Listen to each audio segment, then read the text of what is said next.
Aujourd'hui, il y a beaucoup de mises à jour intéressantes en provenance de la direction de Pokrovsk. Ici, les forces russes ont lancé une poussée audacieuse vers les abords de Pokrovsk, cherchant à établir un point d'appui crucial pour de futures opérations. Cependant, avec des fils barbelés, bloquant leur chemin et des corps russes éparpillés à travers les champs, les assauts incessants ne font qu'alimenter le carnage croissant devant les lignes ukrainiennes fortifiées. L'objectif principal des attaques russes est de sécuriser un point d'appui sur les abords de Pokrovsk pour rassembler des forces et de l'équipement en vue de futures offensives. Cependant, leur avancée sur le flanc ouest est entravée par des logistiques tendues, des champs ouverts et une infrastructure limitée dans des villages déjà dévastés par les combats. Les quelques structures restantes dans ces villages sont insuffisantes pour rassembler de plus grandes forces, limitant les unités d'assaut à seulement 4 soldats chacune. Pendant ce temps, les unités avançant à travers les champs ouverts restent sous un feu constant. Pour améliorer la force numérique de leurs unités d'assaut et stabiliser leur logistique pour des assauts plus puissants, les commandants russes ont décidé de concentrer leurs efforts sur une attaque directe sur les abords sud-ouest de Pokrovsk.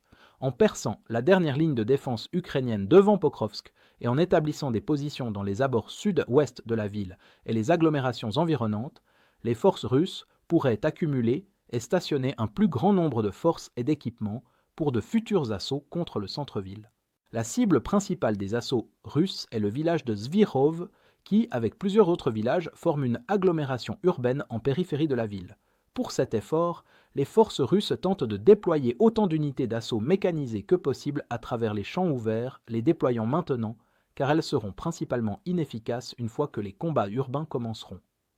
Le principal avantage pour les forces russes dans cette zone était leur centre logistique à Shevchenko, à seulement 2 km des abords de Pokrovsk.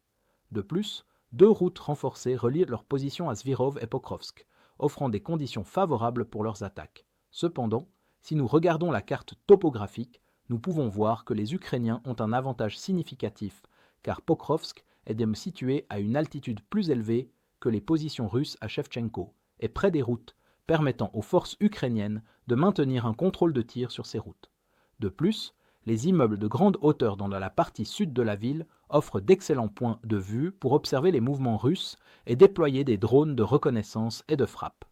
Enfin, l'infrastructure étendue de la ville permet aux forces ukrainiennes de concentrer des troupes et de l'équipement contrant efficacement les avancées russes avec tous les systèmes d'armes nécessaires.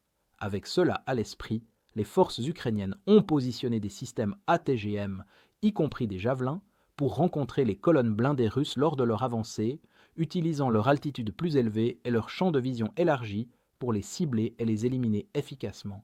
Pour augmenter encore les chances de destruction réussie des assauts blindés russes, les Ukrainiens ont installé des défenses en fil de fer barbelés à travers les champs et les routes devant Pokrovsk et Zvirov, afin de ralentir les véhicules et l'infanterie russe pour un ciblage et une destruction plus efficace. Des images de combat de la région révélera la destruction d'une colonne russe dans la zone par des systèmes anti-chars Javelin qui ont frappé efficacement les chars et véhicules blindés russes lors de leur traversée des champs ouverts.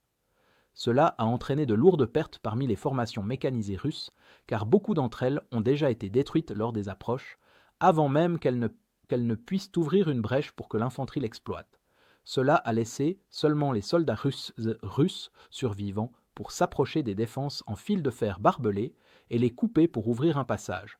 Cependant, les Ukrainiens ont maintenu une surveillance constante de leurs défenses et ont concentré leurs drones sur les brèches russes, créant des zones de mort absolues pour les soldats russes. Dans l'ensemble, les forces russes ont essayé d'intensifier leurs assauts directs sur la ville de Pokrovsk pour établir un point d'appui dans la ville et améliorer leur situation logistique. Cependant, les Ukrainiens ont tiré parti de leur position tactique supérieure et ont utilisé les hauteurs pour éliminer les forces russes avancées avec des ATGM, ainsi que dans des défenses et des zones de mort méticuleusement planifiées.